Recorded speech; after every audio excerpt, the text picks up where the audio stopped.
Hello વિદ્યાર્થી મિત્રો, good morning, જય શ્રી કૃષ્ણ, જય સ્વામિનારાયણ. વિદ્યાર્થી મિત્રો, આજે આપણે નવું એક પ્રકરણ શરૂ કરવા જઈ રહ્યા છીએ. જે પ્રકરણ છે 7 સજીવોમાં વિવિધતા. પ્રકરણ આગળનું 3 છે એ તમારું અહીંયા પૂર્ણ થાય છે, કારણ કે એની અંદરના બે ટોપિક છે, મૂળ સંકલ્પના અને આણ્વીય દળ અને પરમાણ્વીય દળ વિશેની માહિતી છે, જે હવે પછી આપણે ભણશું. બરાબર છે? એટલે એ પ્રકરણ આપણે અહીંયા પૂર્ણ કરીએ છીએ અને નવું પ્રકરણ જે છે સજીવોમાં વિવિધતા, તેના વિશેની માહિતી મેળવી. હવે સજીવોની અંદર વિવિધતા એટલે શું? તો આપણે જાણીએ છીએ કે પૃથ્વી પર અનેક પ્રકારના સજીવો જોવા મળે છે. બરાબર છે?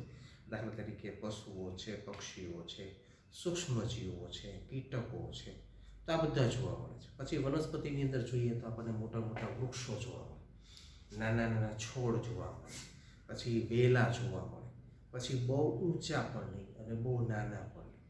બરાબર? તો એવાને આપણે ક્ષુપ તરીકે વિજ્ઞાનની ભાષામાં ઓળખાય, અથવા તો છોડ તરીકે ઓળખાય, જે બે ઊંચા પણ ન વધે અને નાના પણ ન વધે. એ ઉપરાંત નાના રોપા. તો નાના રોપા છે એ પણ એક પ્રકારની વનસ્પતિ છે, જે એમાંથી વિકાસ થઈને આગળ વધે છે. પણ અહીંયા જે વિવિધતા છે એ વિવિધતા આ પ્રકારની વિવિધતા નથી. એ વિવિધતા કોઈ પણ એક જાતિની અંદર શું શું એમાં શરીર રચનામાં શું કયા કયા ફેરફારો જોવા મળે છે, તેના આધારે આખું એનું વર્ગીકરણ કરવામાં આવે છે. અને એ વર્ગીકરણ કર્યા પછી એના ભાગ પાડવામાં આવે છે. એટલે દાખલા તરીકે કોઈ એક વનસ્પતિ છે, તો વનસ્પતિની અંદર કેવા કેવા પ્રકારના ભાગો પડી એમાં વિવિધતા આપણને જોવા મળે. મેં જે તમને પહેલાં વિવિધતા કીધી એ દેખીતી રીતે વિવિધતા છે કે ભાઈ વનસ્પતિ છે, વનસ્પતિ નહીં, પણ હમણાં તમને ઉદાહરણ આપ્યું કે વનસ્પતિ છે. હા, તો વનસ્પતિમાં સૌથી ઊંચી વનસ્પતિ, જેને આપણે ઝાડ કહીએ છીએ, નાના નાના છોડવા, પણ નાના છોડવા પણ નહીં, ઊંચા ઝાડ પણ નહીં, એવી વનસ્પતિઓ પણ છે. તો એ ઊંચાઈની વધી રીતે અને આપણે દેખીતો ફેરફાર આપણે જાણી શકીએ એવી રીતે. આપણે જાણીએ છીએ કે કેટલાક પક્ષીઓ એવા છે કે જે ઉડી શકે છે, અને કેટલાક પક્ષીઓ એવા છે જે ઉડી શકતા નથી, તેમ છતાં એને આપણે પક્ષી કહીએ છીએ. દાખલા તરીકે શાહમૃગ પક્ષી છે, બરાબર, પણ તો ઉડી શકતું નથી. બરાબર છે? તો એ પ્રમાણે પછી ચામાચીડિયું છે, પક્ષી છે, ઉડી શકે છે, પણ એને બીજા વર્ગમાં મૂકવામાં આવે છે. એને પાછું બીજા વર્ગમાં. એટલે કે આ રીતનું જે વર્ગીકરણ પદ્ધતિ છે, એ વર્ગીકરણ પદ્ધતિ જે તે સજીવની શરીર રચનાની અંદર આવેલા ફેરફારોને આધારે એ વર્ગીકરણ કરવામાં આવે છે. એટલે આ વર્ગીકરણની અંદર માત્ર તમારે 3 જ વસ્તુ ધ્યાનમાં રાખવાની, કે એ સજીવ જે વર્ગીકરણ કીધો છે, દરેક સજીવના વર્ગીકરણના એક એક નામ આપ્યા છે. આ નામ વૈજ્ઞાનિક નામો પણ છે અને સાથે સાથે આપણને સમજાઈ જાય એવા પણ નામો છે. એટલે વૈજ્ઞાનિકો નામો તમારે યાદ રાખવામાં પણ સરળતા રહેશે, અને સમજાઈ જાય એવા નામો પણ તમને છે જે સરળતાથી તમને યાદ રહી જશે. એટલે એ જે વર્ગીકરણ છે, વર્ગીકરણ પદ્ધતિની અંદર તમારે માત્ર એટલું જ યાદ રાખવાનું છે કે એના સજીવ શરીરની રચના કેવી છે, એમાં શું વસ્તુ છે અને શું વસ્તુ નથી. તો આ પ્રમાણે એની અંદર જે કંઈ પણ સજીવ શરીરની રચના છે, એ સજીવ શરીરની રચનાની અંદર કયા કયા ફેરફારો જોવા મળે છે અને કયા કયા ફેરફારો જોવા મળતા નથી, એના ઉદાહરણ તમારે લખવાના છે. તો આટલી વસ્તુ આમાં તમારે યાદ રાખવાની. હવે આમાં સૌથી પહેલાં જોઈએ તો વનસ્પતિ સૃષ્ટિની અંદર એના અંગોમાં કયા કયા ફેરફારો જોવા મળે છે. એ ઉપરાંત એનું જ્યારે વર્ગીકરણ કરવામાં આવે છે, તો એ વર્ગીકરણ શાના આધારે, એટલે કે વનસ્પતિના કયા અંગોને આધારે એ વર્ગીકરણમાં અથવા તો એ વર્ગ પાડેલી વનસ્પતિઓમાં જુદાપણું જોવા મળે છે. તો સૌથી પહેલાં આપણે જોઈએ અહીંયા વનસ્પતિ. તો કે વનસ્પતિ વર્ગીકરણનો મુખ્ય આધાર છે. એટલે કે વનસ્પતિ વર્ગીકરણો જેના આધારે કરવામાં આવે છે, એમાં શરીરના મુખ્ય ભાગો છે એ પૂર્ણ વિકસિત છે તેમજ વિભેદિત છે અથવા તો નથી. એટલે કે વનસ્પતિનું જે વર્ગીકરણ કરવામાં આવે છે, એ વર્ગીકરણનો મુખ્ય આધાર છે એ વનસ્પતિના જે અંગો છે, એ અંગો પૂર્ણ પ્રમાણે વિકસિત છે, વિભેદિત છે અથવા તો નથી. પૂર્ણ વિકસિત છે એટલે કે પૂરેપૂરા વિકસિત થયેલા છે, અથવા તો એના શરીરના જે અંગો છે, એના શરીરના અંગો પૂર્ણપણે વિભાજન પામેલા છે. વિભેદિત એટલે કે વિભાજન પામેલા. દાખલા તરીકે આપણા હાથ અને પગ, તો આપણા હાથ અને પગ છે પૂર્ણપણે વિકસિત છે. બરાબર છે? તો એ પૂર્ણપણે વિકસિત છે અને વિભાજિત પણ છે. જેવી રીતે આપણે કહેવાય છે કે આપણે વાનરના વંશજો છીએ. તો વાનરના વંશજો છીએ, તો આ વાનરને પૂંછડી છે, આપણે પૂંછડી નથી, કારણ કે આપણી પૂંછડી છે પૂર્ણપણે વિકસિત નથી. તો એવી રીતે અહીંયા દરેક સજીવની અંદર વર્ગીકરણની અંદર દરેક સજીવની અંદર એના જે શરીરના અંગો છે એ શરીરના અંગો પૂર્ણપણે વિકસિત છે અથવા તો વિભેદિત છે કે નથી એના આધારે વર્ગીકરણ કરવામાં આવે છે. ત્યાર પછીનો જે મુદ્દો લઈએ કે જેના આધારે વર્ગીકરણ કરવામાં આવે છે એમાં પાણી અને અન્ય પદાર્થોનું સંવહન કરવાવાળી વિશિષ્ટ પેશીઓની સંરચના તેમાં જોવા મળે છે કે નહીં.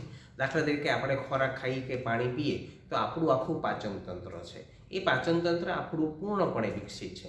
તો એવી રીતે પણ વનસ્પતિને પાણીની પણ જરૂર છે, ખોરાકની પણ જરૂર છે. એટલે કે આવા પાણી અને ખોરાક જેવા અન્ય પદાર્થોનું સંવહન શરીરના એક અંગમાંથી શરીરના બીજા અંગો સુધી એનું સંવહન કરવાવાળી વિશિષ્ટ પેશીઓની સંરચના એમાં જોવા મળે છે કે નથી મળતી એના આધારે પણ એનું વર્ગીકરણ કરવામાં આવે છે. ત્યારબાદ વર્ગીકરણ ક્રિયાને અંતર્ગત એ પણ જોવામાં આવે છે કે બીજ ધારણ કરવાની ક્ષમતા છે કે નથી.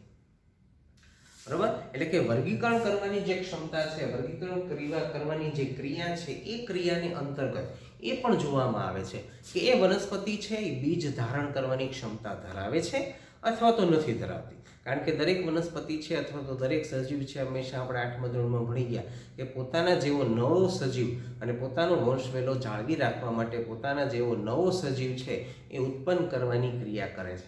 તો અહીંયા કોઈ પણ વનસ્પતિ છે વનસ્પતિની વર્ગીકરણ ક્રિયાની અંતર્ગત એ પણ જોવામાં આવે છે કે એ વનસ્પતિ બીજ ધારણ કરવાની ક્ષમતા ધરાવે છે કે નથી ધરાવતી. અને બીજ ધારણ કરવાની ક્ષમતા હોય તો તે ફળની અંદર વિકાસ પામે છે કે નથી પામતું આ પણ જોવામાં આવે છે. એટલે કોઈ પણ વનસ્પતિનું વર્ગીકરણ જ્યારે કરવામાં આવે ત્યારે એની અંદર મુખ્યત્વે 4 બાબતોને ધ્યાનમાં રાખવામાં આવે છે અને આ 4 બાબતોને આધારે જ એનું વર્ગીકરણ કરવામાં આવે છે. જેમાં સૌથી પહેલું તો કે વનસ્પતિના અંગો છે એ પૂર્ણપણે વિકસિત છે કે વિકસિત નથી, વિભેદિત છે કે વિભાજિત નથી. અથવા તો બીજું કે વનસ્પતિના અંગોની અંદર પાણી અને અન્ય પદાર્થોનું સંવહન કરવાવાળી જે વિશિષ્ટ સંરચના એટલે કે વિશિષ્ટ પેશીઓની જે સંરચના છે એ વિશિષ્ટ પેશીઓની સંરચના એમાં જોવા મળે છે કે નથી મળતી. ત્રીજો આધાર છે તો કે વર્ગીકરણની ક્રિયાને અંતર્ગત એ વનસ્પતિ બીજ ધારણ કરવાની ક્ષમતા ધરાવે છે કે નથી ધરાવતી. અને જો બીજ ધારણ કરવાની ક્ષમતા ધરાવતી હોય તો એ ફળની અંદર વિકાસ પામે છે કે ફળની બહાર વિકાસ પામે છે. આ 4 મુદ્દાને આધારે વનસ્પતિનું વર્ગીકરણ કરવામાં આવે છે. બરાબર છે. જેમાં સૌથી પહેલું છે સુકાયક. સુકાયક છે એ એનો વૈજ્ઞાનિક ભાષાનું નામ છે, જ્યારે એકાંગી છે એ એનું આપણે સમજી શકાય એવું નામ છે.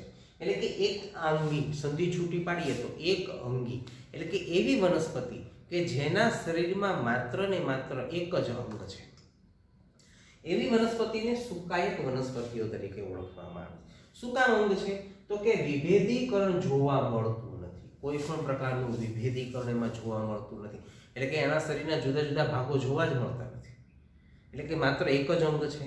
વિભેદીકરણ એક અંગનો મતલબ શું કે જુદા જુદા અંગો જોવા મળતા નથી, એટલે કે વિભેદીકરણ થતું નથી.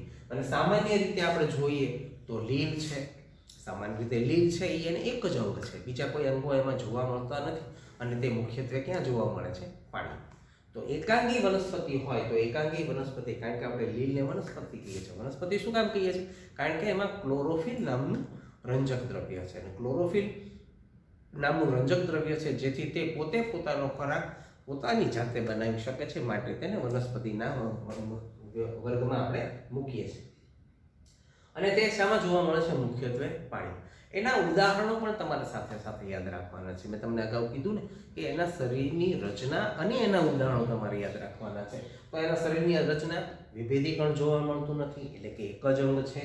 અને સામાન્ય રીતે એનું ઉદાહરણ છે લીલ, અને તે મુખ્યત્વે પાણીમાં જોવા મળે છે. હવે ઉદાહરણ તરીકે યુલોથ્રિક્સ, સ્પાયરોગાયરા, કારા અને ક્લેડોફ્લેરા. કયા ઉદાહરણો છે? યુલોથ્રિક્સ, સ્પાયરોગાયરા, કોરા અને ક્લેડોફ્લેરા. આ બધા એના એકાંગી વનસ્પતિના ઉદાહરણો છે. નામ થોડાક ગોખવા પડે એવા છે, અટપટા છે, પણ સરળતાથી યાદ રહી જશે. 2-3 વખત યાદ કરશો એટલે સરળતાથી યાદ રહી જશે. પછી બીજો વર્ગ છે દ્વિઅંગી. જેવી રીતે એકાંગી એટલે કે જેમાં એક જ અંગ છે, એવી રીતે દ્વિઅંગી કે જેમાં 2 અંગો છે. દાખલા તરીકે એનું ઉદાહરણ નામ છે, વૈજ્ઞાનિક નામ છે બાયોફાઇટા. વૈજ્ઞાનિક નામ શું છે એનું? બાયોફાઇટા. જેવી રીતે આનું સુકાયક હતું એવી રીતે આનું બાયોફાઇટા. આ વર્ગની વનસ્પતિ ઉભયજીવી છે. આ વર્ગની વનસ્પતિ ઉભયજીવી એટલે કે જમીન ઉપર પણ રહે અને પાણીમાં પણ રહી શકે. એટલે કે આ વર્ગની વનસ્પતિ છે ઉભયજીવી છે. વનસ્પતિનો દેહ છે એટલે કે વનસ્પતિની જે સજીવ રચના, શરીર રચના છે એ પ્રકાંડ અને પર્ણમાં વિભાજિત થયેલી છે.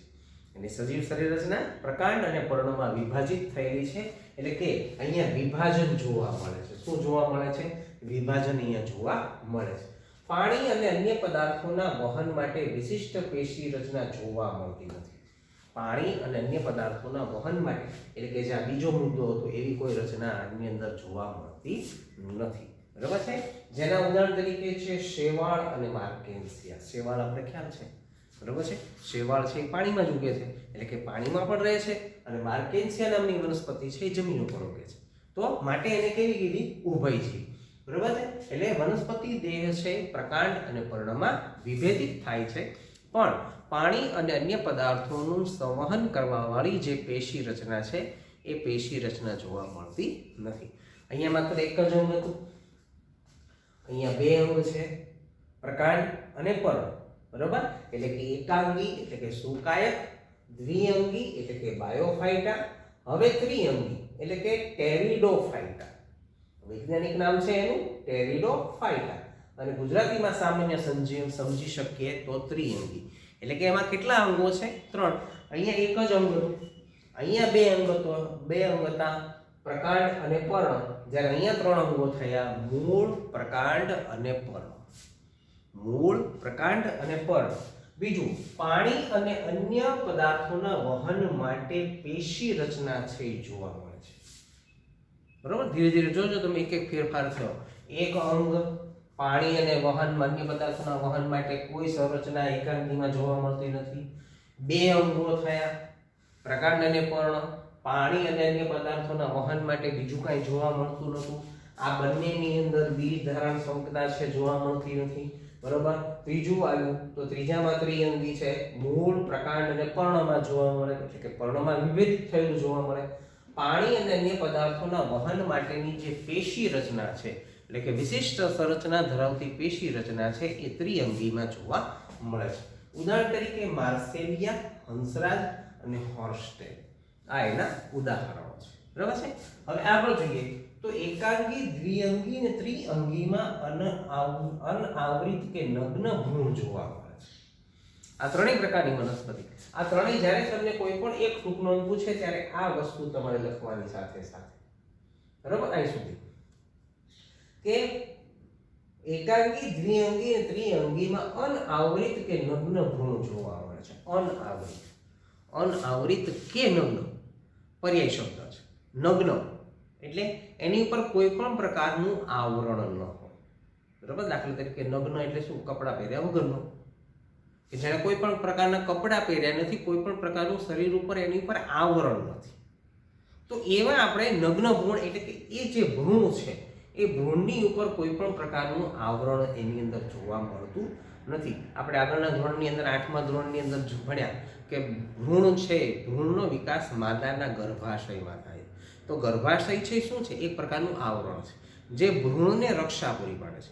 તો એ જ રીતે અનાવૃત એટલે કે એની પર કોઈ પણ પ્રકારનું આવરણ નથી, પડ નથી, એવું નગ્ન ભ્રૂણ જોવા મળે છે. કોનામાં? ત્રણેયમાં. સુકાયકમાં, બાયોફાઇટામાં અને ટેરિડોફાઇટામાં. ત્રણેયમાં જોવા મળે છે, અને જેને બીજાણુ તરીકે ઓળખવામાં આવે છે. જેના શેના તરીકે ઓળખવામાં આવે છે? બીજાણુ તરીકે ઓળખવામાં આવે છે. ત્રણેય અંગોમાં પ્રજનનાંગો અપ્રત્યક્ષ અને બીજ ઉત્પન્ન કરવાની ક્ષમતા હોતી નથી. ત્રણેય અંગોની વનસ્પતિ એટલે કે ત્રણેય અંગોવાળી જે વનસ્પતિ છે એકાંગી, દ્વિઅંગી અને ત્રિઅંગીમાં ત્રણેય અંગોમાં પ્રજનનાંગો છે અપ્રત્યક્ષ છે.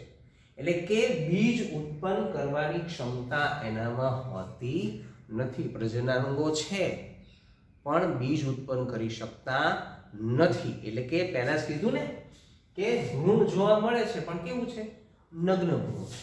એની ઉપર કોઈ પણ પ્રકારનું આવરણ છે નહીં, અને કોઈ પણ પ્રકારનું આવરણ નથી, પરિણામે તે બીજ ઉત્પન્ન કરી શકવાની ક્ષમતા ધરાવતા નથી. એને જે આ જે પરિસ્થિતિ છે એને ક્રિપ્ટોગેમ અથવા તો અપ્રત્યક્ષ પ્રજનન અંગોવાળી વનસ્પતિ તરીકે ઓળખવામાં આવે છે. એટલે કે આ ત્રણેય વનસ્પતિ જે છે દ્વિઅંગી, ત્રિઅંગી અને એકાંગી, આ ત્રણેય વનસ્પતિઓને ક્રિપ્ટોગેમ અથવા અપ્રત્યક્ષ પ્રજનન અંગોવાળી વનસ્પતિ તરીકે ઓળખવામાં આવે છે. અને ત્રણેય વનસ્પતિઓ છે એ નગ્ન ભ્રૂણ ધરાવે છે, માટે એને શું કહેવાય છે? બીજાણુ. અને ત્રણેયની અંદર જે પ્રજનનાંગો છે એ પ્રત્યક્ષ છે, એટલે કે બીજ ઉત્પન્ન કરવાની ક્ષમતા એનામાં જરા પણ હોતી નથી. હવે આગળ પ્રજનન પેશી છે પૂર્ણપણે વિકસિત હોય, પ્રજનન પેશી પૂર્ણપણે વિકસિત હોય, વિભેદિત પણ હોય અને પ્રજનન ક્રિયા દરમિયાન બીજ ઉત્પન્ન કરવાની ક્ષમતા ધરાવતા હોય તો એવી વનસ્પતિને સપુષ્પી વનસ્પતિ તરીકે ઓળખવામાં આવે છે. અહીંયા તમે જુઓ કે પ્રજનન અંગો છે ખરા પણ અપ્રત્યક્ષ છે, કે જે બીજ ઉત્પન્ન કરવાની ક્ષમતા ધરાવતા નથી. તો આવી જે વનસ્પતિ છે આવી વનસ્પતિને અપુષ્પી વનસ્પતિ તરીકે પણ ઓળખવામાં આવે છે. પુષ્પ દેખાય ખરા પણ પ્રજનનાંગો ન હોય, પ્રજનનાંગો હોય ખરા પણ બીજ ઉત્પન્ન કરવાની ક્ષમતા ન ધરાવતા. એ ઉપરાંત કેટલીક વનસ્પતિઓ એવી પણ હોય છે કે જેની અંદર પ્રજનન પેશીઓ છે પૂર્ણપણે વિકસિત હોય, વિભેદિત હોય, એટલે કે નર અને માદા બંને જોવા મળે. વનસ્પતિમાં પણ નર અને માદા બંને જોવા મળે તો એ પૂર્ણ વિકસિત હોય, વિભેદિત હોય અને પ્રજનન ક્રિયા દરમિયાન બીજ ઉત્પન્ન કરવાની ક્ષમતા પણ ધરાવતા હોય તો એવી વનસ્પતિને સપુષ્પી વનસ્પતિ તરીકે ઓળખવામાં આવે છે. અને બીજની અંદર ભ્રૂણની સાથે સાથે સંચિત ખોરાક પણ હોય છે. બીજની અંદર ભ્રૂણની સાથે સાથે શું હોય છે? સંચિત ખોરાક. એટલે કે જેવું બીજ ઉત્પન્ન થાય એ બીજની સાથે સાથે અંદર સંચિત ખોરાક હોય. સંચિત ખોરાક એટલે એની અંદર સચવાયેલો ખોરાક. આ ખોરાક શું કામ? તો કે જ્યારે એ બીજ છે અંકુરણ પામે એટલે કે વિકાસ પામે, એ વિકાસ પામે એ સમયે એને પ્રારંભિક વિકાસ માટે જે કંઈ પણ ખોરાકની જરૂર પડે એ ખોરાક પોતે એમાંથી મેળવી. વિચાર કરો ભગવાન કેટલું ધ્યાન રાખે છે, બરાબર? હજી તો જન્મ સમયે જ એને એટલે કે વિકાસ થવાનો છે, વિકાસ સમયે ખોરાક ક્યાંથી મળે? તો એની અંદર સંચિત આપી દીધો. એટલે કે બીજની અંદર ભ્રૂણની સાથે સાથે સંચિત ખોરાક હોય છે અને આ સંચિત ખોરાકનો ઉપયોગ અંકુરણ સમય ઉપયોગમાં પ્રારંભિક વિકાસ માટે તે કરે છે. અને બીજની અવસ્થાને આધારે એને બે વર્ગોમાં વિભાજિત કરવામાં આવે છે. બીજની અવસ્થા કેવી છે એના આધારે એને બે વર્ગોમાં પાછી વિભાજિત કરવામાં આવે છે. પહેલું છે અનાવૃત બીજધારી વનસ્પતિ. કેવું? અનાવૃત એટલે એની ઉપર કોઈ પણ પ્રકારનું આવરણ નથી એવું બીજ. અને એવા બીજ ધરાવતી વનસ્પતિને અનાવૃત કે નગ્ન બીજ ઉત્પન્ન કરવા વાળી વનસ્પતિ તરીકે ઓળખાય છે. એટલે કે અનાવૃત અથવા તો નગ્ન બીજ ઉત્પન્ન કરવા વાળી વનસ્પતિ તરીકે ઓળખાય છે. અને બીજું છે આવૃત બીજધારી વનસ્પતિ. એટલે કે આવૃત બીજધારી વનસ્પતિ કે જેની અંદર બીજ છે આવૃત હોય અથવા તો ફળની અંદર રક્ષાયેલું હોય છે. આવૃત હોય અથવા તો ફળની અંદર રક્ષાયેલું હોય અને બીજ ઉત્પન્ન કરવાની પાછી એનામાં ક્ષમતા, એમાં બીજ ઉત્પન્ન કરવાની ક્ષમતા. દાખલા તરીકે આપણે કોઈ પણ ફળ ખાઈએ તો એ ફળની અંદર એના બીજ હોય છે, જેને આપણે સામાન્ય ભાષામાં બિયા તરીકે ઓળખીએ છીએ. પપૈયું કાપો તો પપૈયાની અંદરથી ઘણા બધા બિયા નીકળે. તો શું છે? ફળ દ્વારા આવૃત છે, રક્ષાયેલું છે. આવૃત એટલે કે રક્ષાયેલું. તો એ આવૃત બીજધારી વનસ્પતિ છે બધી. કે એની અંદર રહેલું બીજ છે એ બીજ છે રક્ષાયેલું છે, આવૃત છે અને પાછું નવું બીજ એટલે કે બીજું બીજ ઉત્પન્ન કરવાની ક્ષમતા ધરાવે છે. કોઈ પણ વનસ્પતિને તમારે વાવવું હોય તો હંમેશા ખેડૂતને પૂછો શું કરવા વાવવાનું, તો કોઈ પણ વનસ્પતિના બી વાવી દો. બી એટલે બીજ, તો વનસ્પતિ એમાંથી ઉગે. વનસ્પતિ એમાંથી ઉગે શું? તો કે પ્રજનન કરવાની ક્ષમતા ધરાવે છે અને એમાંથી નવો છોડ ઉત્પન્ન કરવાની ક્ષમતા ધરાવે. એ ફળ દ્વારા આવૃત થયેલું છે. ચીકુ, જો ચીકુમાં બિયા નીકળે, કેળામાં બિયા નીકળે, એકદમ ઝીણા ઝીણા કાળા જે દેખાતા નથી આપણે, બરોબર? પપૈયામાં બિયા નીકળે, સફરજનમાં બિયા નીકળે, કેરીમાં ગોટલું એનું બી છે, ગોટલું વાવી દો તો એમાંથી આ નવો આંબો ઉગે. તો આ બધા છે વનસ્પતિ છે જેમાં ત્રિઅંગી, એકાંગી, દ્વિઅંગી, ત્રિઅંગી, ત્રિઅંગીમાંથી બીજાણુ, બીજાણુમાંથી અપુષ્પી વનસ્પતિ, સપુષ્પી વનસ્પતિ અને સપુષ્પી વનસ્પતિની અંદર આવૃત બીજધારી કે અનાવૃત બીજધારી. એટલે કે આવૃત હોય એ પણ બીજ ઉત્પન્ન કરવાની ક્ષમતા ધરાવે છે અને અનાવૃત હોય એ પણ બીજ ઉત્પન્ન કરવાની ક્ષમતા ધરાવે છે. માત્ર ફેર એટલો છે કે એકના બીજ છે એ આવૃત હોય છે, બીજાના બીજ છે એ આવૃત હોતા નથી. બરાબર. તો અહીંયા આપણી વનસ્પતિ સૃષ્ટિ વિશે આપણે લગભગ પૂર્ણ કરીને નાખ્યું. 2 જ મુદ્દા આગળના ચેપ્ટરમાં બાકી રહેશે. આવૃત બીજધારી અને અનાવૃત બીજધારી વનસ્પતિ વિશેનો ટોપિક આપણે વિસ્તૃતપણે આગળના ચેપ્ટરની અંદર ભણી અને પ્રાણી સૃષ્ટિ વિશેની શરૂઆત આપણે કરી દઈશું. ઓકે વિદ્યાર્થી મિત્રો, તો આ ટોપિક અહીંયા આપણે પૂર્ણ કરીએ. Have a good day, have a nice day. Thank you very much.